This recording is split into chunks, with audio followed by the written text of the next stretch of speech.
السلام عليكم ورحمة الله وبركاته. ازيكم يا حبايبي؟ عاملين ايه؟ يا رب تكونوا بخير دايما. وحشتونا قوي من الفيديو اللي فات. يلا كده قبل ما نبدأ الفيديو بتاع النهاردة كلنا نصلي على سيدنا محمد عليه افضل الصلاة والسلام.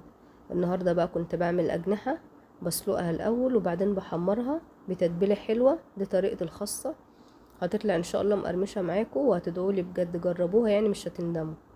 اول حاجة بجيب المية، بروح حاطة في الحلة مية، احط مرق فيها مرق الدجاج، ورق لورا، حبهان، قرفة، كوبا بصيني، بصلاية، وطاية. دي التتبيله بتاعتي، التوابل بتاعتي اللي بحطها في الشوربه.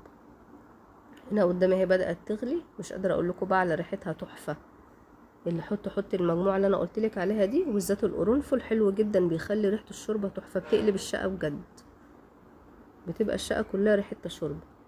ويا ريت لو انت بتشوفيني لاول مره، يا ريت تعملي لايك واشتراك في القناه، سبسكرايب، وتفعلي زر الجرس على الكل عشان يوصلك كل جديد.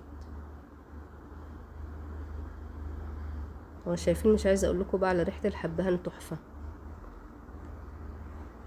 وبعد كده بروح جايبه 3 مكونات مش اكتر، هو هيجيبوا بجد معاكي من الاخر. دقيق، على نشا، على كاري اللي هو الاصفر ده، ريحته جميله جدا.